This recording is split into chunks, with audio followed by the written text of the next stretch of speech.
Hello everyone, my self Rahul Pawar एक बार फिर आपका आपके अपने यूट्यूब चैनल पे स्वागत करता हूं। आज की वीडियो में डिस्कस करेंगे ग्रिग्नार्ड रिएजेंट की सिंथेसिस। ग्रिग्नार्ड रिएजेंट को कैसे सिंथेसाइज करते हैं, क्या है ग्रिग्नार्ड रिएजेंट, और ग्रिग्नार्ड रिएजेंट का बहुत सारा इंपोर्टेंस ऑर्गेनिक केमिस्ट्री में है। बहुत सारे कंपाउंड्स की प्रिपरेशन में ग्रिग्नार्ड रिएजेंट के साथ हमको इंटरेक्ट होना होता है। बहुत सारे कंपाउंड्स की जब केमिकल प्रॉपर्टीज हम पढ़ते हैं तो वहां पे हमको ग्रिग्नार्ड रिएजेंट के साथ इंटरेक्ट होना पड़ता है। तो ग्रिग्नार्ड रिएजेंट का अच्छा खासा इंपॉर्टेंस ऑर्गेनिक केमिस्ट्री में है। तो हमको समझना है कि ग्रिग्नार्ड रिएजेंट बेसिकली है क्या, ग्रिग्नार्ड रिएजेंट को हमने सिंथेसाइज करना होता है तो किस तरह से हम ग्रिग्नार्ड रिएजेंट को सिंथेसाइज करते हैं, और जब उसको सिंथेसाइज करते हैं, प्रिपेयर करते हैं, तो उस टाइम पे कुछ चीज़ें हैं जिनको हमने ध्यान रखना होता है। तो ये सारी चीज़ें आज की इस वीडियो में हम डिस्कस करेंगे। तो सबसे पहले मैं बताऊं कि ग्रिग्नार्ड रिएजेंट ऑर्गेनोमेटेलिक कंपाउंड है। ऑर्गेनोमेटेलिक कंपाउंड, अब जब हम इस कंपाउंड को प्रिपेयर करेंगे तो तब मैं बताऊंगा ऑर्गेनोमेटेलिक कंपाउंड बेसिकली क्या होते हैं। देखिए, ग्रिग्नार्ड रिएजेंट को बनाने के लिए, सिंथेसाइज करने के लिए आपको चाहिए एल्काइल हैलाइड और एराइल हैलाइड। एराइल हैलाइड भी आप ले सकते हैं, एराइल हैलाइड भी चलो साथ में लेके चलते हैं, हम दोनों चीज़ें एक साथ बना लेंगे। यहाँ पे ये हुआ एल्काइल हैलाइड और ये हमारा हुआ एराइल हैलाइड। यहाँ जो रिएक्शन हमको करानी होती है वो करानी होती है मैग्नीशियम मेटल के साथ, और मैग्नीशियम मेटल के साथ जब रिएक्शन कराते हैं हम तो ड्राई ईथर में कराते हैं। मीडियम जो हमारा होगा, रिएक्शन मीडियम, वो ड्राई ईथर होगा। देखिए, ये बातें मैंने आपको वुड्स रिएक्शन में बताई हैं, फिटिक रिएक्शन में बताई है कि जब भी रिएक्टिव मेटल हमारा प्रेजेंट होता है तो वाटर फ्री, मॉइस्चर फ्री जो मीडियम है वहां पे हमको लेना होता है। इसलिए मैग्नीशियम के साथ भी हमने यहाँ पे ड्राई ईथर यानी कि मॉइस्चर फ्री मीडियम हम यहाँ पे बना के चलेंगे। ठीक है, होता क्या है, R और X के बीच में Mg यहाँ आ जाता है।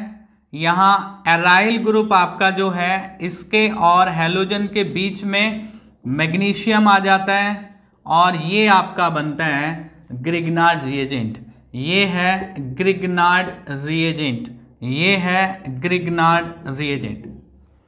क्यों ग्रिग्नार्ड रिएजेंट को ऑर्गेनोमेटेलिक कंपाउंड कहते हैं? आप देखिए, ऑर्गेनोमेटेलिक कंपाउंड, ऑर्गेनो जो टर्म है ये आती है कार्बन कंपाउंड से, ऑर्गेनिक केमिस्ट्री, इसीलिए हम कार्बन कंपाउंड्स की स्टडी हम करते हैं उसको ऑर्गेनिक केमिस्ट्री में करते हैं।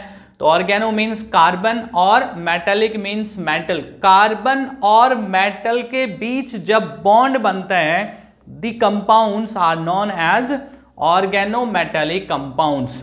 ठीक है, तो यहां आप देखिए जो एल्काइल ग्रुप है उसका कार्बन और मैग्नीशियम मेटल दोनों के बीच में यहां बॉन्डिंग है, यहां कार्बन और मेटल के बीच बॉन्डिंग है, इसलिए हम ग्रिग्नार्ड रिएजेंट को ऑर्गेनोमेटेलिक कंपाउंड कहते हैं।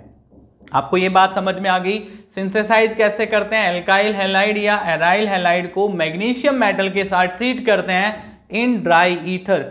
तो यहां पे हमको मिलता है एल्काइल मैग्नीशियम हैलाइड और एराइल मैग्नीशियम हैलाइड, ये हमारा ग्रिग्नार्ड रिएजेंट होता है। अब ग्रिग्नार्ड रिएजेंट में बॉन्डिंग को आपको समझना होगा। देखिए, ग्रिग्नार्ड रिएजेंट में बॉन्डिंग को समझने के लिए आप यहाँ पे देखें, यहाँ कार्बन और मैग्नीशियम के बीच कोवेलेंट बॉन्ड बना हुआ होता है। इस कोवेलेंट बॉन्ड में कार्बन पार्शियल नेगेटिव और मैग्नीशियम पार्शियल पॉजिटिव होता है, और इस पार्शियल नेगेटिव और पार्शियल पॉजिटिव की वजह से ये जो ऑर्गेनोमेटेलिक कंपाउंड हुआ या कार्बन और मैग्नीशियम के बीच में जो कोवेलेंट बॉन्ड हुआ, ये हाईली पोलर होता है। ये बात आपको ध्यान रखनी है दोनों जगह, चाहे आप एल्काइल हैलाइड से ग्रिग्नार्ड रिएजेंट बनाते हैं, चाहे आप एराइल हैलाइड से ग्रिग्नार्ड रिएजेंट बनाते हैं, जो कार्बन और मैग्नीशियम के बीच बॉन्ड बना होता है that is highly polar covalent bond. Covalent bond होता है but it is highly polar. तो यहाँ पे पार्शियल नेगेटिव और यहाँ पे पार्शियल पॉजिटिव। अब मैग्नीशियम और हैलोजन के बीच जो बॉन्ड बना होता है, ये बॉन्ड आपका प्योर आयोनिक बॉन्ड है। कौन सा बॉन्ड है? आयोनिक बॉन्ड है। तो यहाँ जो आपका ग्रिग्नार्ड रिएजेंट है इसके अंदर दो तरह के बॉन्ड हैं, एक polar highly polar covalent bond और दूसरा मैग्नीशियम और हैलोजन के बीच एज यू नो कि यहाँ पे आयनिक बॉन्ड बना होता है। ठीक है, ये तो चीजें हुई सिंथेसिस किस तरह से करते हैं, सिंथेसाइज किस तरह से करते हैं ग्रिग्नार्ड रिएजेंट को। अब यहाँ पे एक बहुत इंपॉर्टेंट बात ये जो मैं अभी थोड़ी देर पहले यहाँ पे डिस्कस मैंने की आपके साथ कि मैग्नीशियम मेटल के साथ जब एल्काइल हैलाइड की रिएक्शन कराते हैं, मैग्नीशियम मेटल के साथ जब एराइल हैलाइड की रिएक्शन कराते हैं तो जो मीडियम है वो मॉइस्चर फ्री होना चाहिए। अगर मॉइस्चर फ्री मीडियम नहीं होता तो आप यहाँ पे देखें, ये बहुत इंपॉर्टेंट बात है, लिख लें आप। मैंने कहा ना नोटबुक और पेन लेके के बैठा करें आप, वेरी इंपॉर्टेंट पार्ट है इस सिंथेसिस का। Alkyl magnesium halide that is Grignard reagent, अगर वाटर प्रेजेंट है, अगर मॉइस्चर यहाँ पे प्रेजेंट है तो क्या होता है, जो एल्काइल मैग्नीशियम हैलाइड है वो वाटर के साथ रिएक्शन कर जाता है और यहाँ पे आपको मिलता है एल्केन और दूसरा कंपाउंड जो मिलता है वो मिलता है MgOH।